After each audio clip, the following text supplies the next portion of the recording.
Olá pessoal, seguimos com a nossa série de resolução de problemas de programação. Hoje a gente está aqui com o problema 525, arrays contíguos do LeetCode, problema de dificuldade médio e que a gente vai resolver com base naquele conceito de soma cumulativa. Problema legal, solução legal, segue aí com a gente para ver a abordagem. O que diz o problema, pessoal? Ele dá para a gente um array nonce que só tem zeros e uns.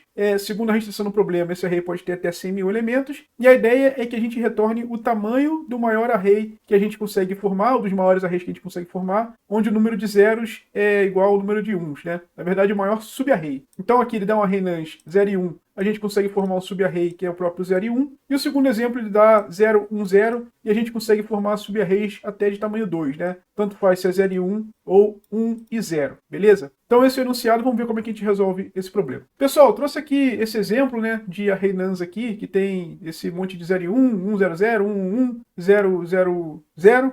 E como é que a gente vai utilizar esse conceito de soma cumulativa, pessoal? Imagina que a gente está numa escada e toda vez que a gente vê o 1, é como se fosse um comando de subir, né? Então assim, a gente está na plataforma ali, do andar, a gente recebe um comando de subir, a gente sobe um degrau, recebe um comando de descer, descemos um degrau, de repente até falar que a gente não está no... Enfim, a gente está no meio de uma escada, tá? Então a gente sobe uma vez, desce outra vez, sobe outra vez. Repara, pessoal, quando a gente subir e descer um número igual de vezes, a gente vai voltar para o degrau que já era conhecido anteriormente, tá? Então o conceito que a gente vai aplicar é justamente esse. A gente vai fazer uma soma cumulativa. Toda vez que a gente encontrar o número 1, a gente vai somar 1 nessa soma cumulativa. Toda vez que a gente encontrar o 0, a gente vai descontar 1 nessa soma cumulativa. Toda vez que a gente encontrar um número que a gente já conhece anteriormente, quer dizer que a gente foi e voltou e a gente tem um array com igual número de uns e zeros, beleza? Dito isso, pessoal, a gente vai precisar utilizar de alguns artifícios, né? Primeiro, saber a posição de cada item do array para conseguir fazer nossas contas. E aqui, eu já botei um elemento -1 aqui, que nem está no array, mas a gente precisa dizer que a gente está partindo da posição 0. Então, considere que temos aqui um elemento vazio, né? Está um traço aqui, mas esse cara está na posição -1.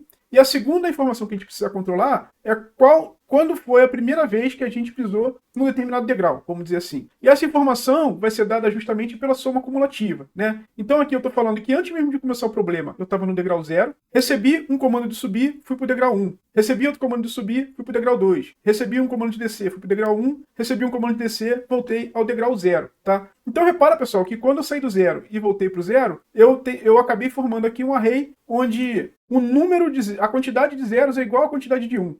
Eu estava no 0, fiz um monte de coisa, como eu voltei para o 0, a quantidade de subidas é igual à quantidade de descidas. Esse vai ser a pegada do problema. Então, pessoal, a gente vai montar interativamente, no mesmo loop lá, na implementação a gente vai usar um loop só, mas a gente vai montar uma tabelinha, onde aqui eu vou falar qual foi a primeira vez que eu cheguei num degrau, tá? Então, repara aqui, primeira vez que eu cheguei no degrau 0 era quando o meu P era igual a -1. Primeira vez que eu cheguei no degrau 1, era quando o P era igual a 0. Primeira vez que eu cheguei no degrau 2,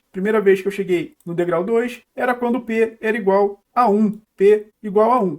E por último aqui, a gente tem também o degrau 3. Primeira vez que a gente pisou no degrau 3, era quando o P era igual a 6. P igual a 6, tá? E como é que a gente faz para determinar o tamanho desse subarray? Aí tá fácil. Quando eu bati aqui nesse cara que era 0, o meu P era igual a 3. Vou fazer o P menos a tabelinha, o S de 0, que é no -1. 3 menos 1 dá 4. Tá aqui. O tamanho do meu subarray é 4. E aí, conforme eu vou andando aqui, vou guardar qual é o valor máximo que eu encontro. E aí a melhor resposta é o que a gente vai retornar para solucionar o problema, tá? Vamos ver os detalhes aí no código. Como a gente vê aqui na implementação também um pouco de performance, né? Eu vou fugir um pouquinho da implementação que seria mais fácil, que seria utilizando um mapa para a gente guardar qual a primeira vez que o cara pisou naquele S, e vou utilizar um array, tá? Qual o raciocínio aqui? Imagina que a gente tem um array só de uns, né? Então, um array de tamanho 3, onde só tenha uns. A gente parte da posição 0, um comando de subir vai para 1, mais um vai para 2, mais outro vai para 3. Repara que a gente não consegue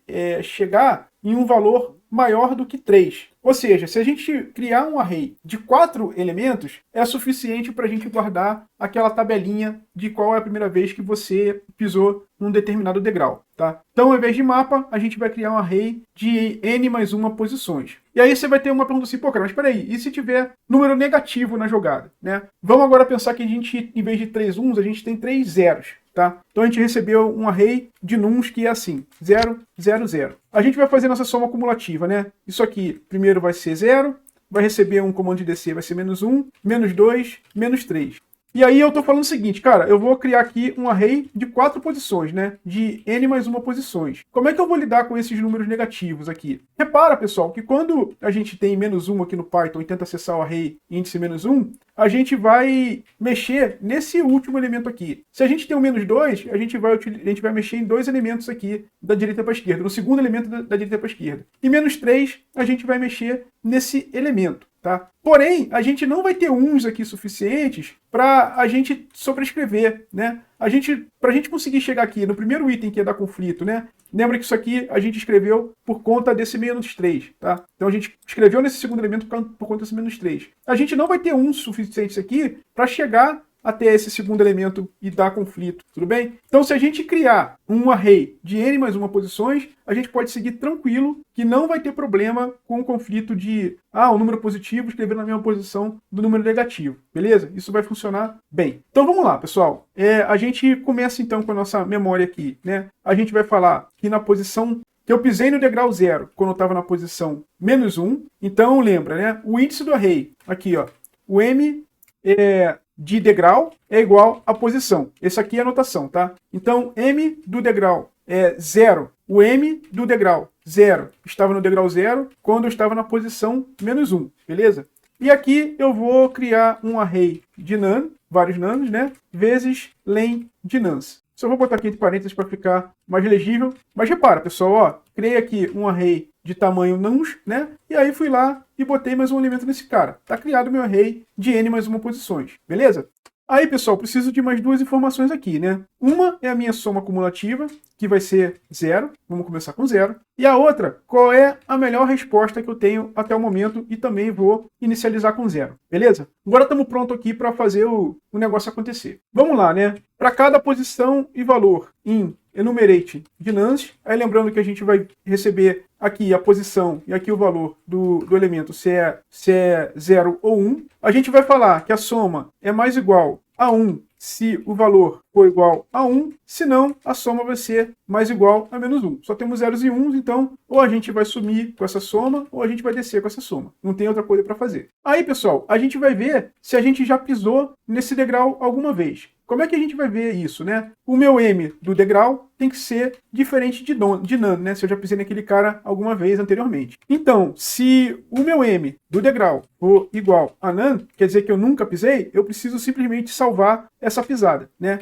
M de degrau igual a posição. Se eu já pisei no cara anteriormente, eu preciso verificar se eu melhorei minha resposta, beleza? Se eu estou montando um array maior do que o tamanho do array que eu estou guardando aqui em Best. Então, se a minha posição menos a primeira vez que eu pisei naquele degrau, lembra, isso aqui me dá o tamanho do meu subarray contíguo. Se isso for maior do que o Best, a melhor resposta que eu tive até agora, eu preciso simplesmente atualizar o meu best, que vai ser igual a esse aqui. E aí, pessoal, fizemos isso tudo, a gente precisa retornar a melhor resposta que a gente conseguiu calcular depois de passar por isso tudo, beleza? Ah, cara, mas aí eu tenho aqui um exemplo onde não tem nenhuma resposta válida. Não tem problema, cara. Como seu best começa em 0, se você não tiver nenhuma resposta válida, nunca vai cair nessa condição.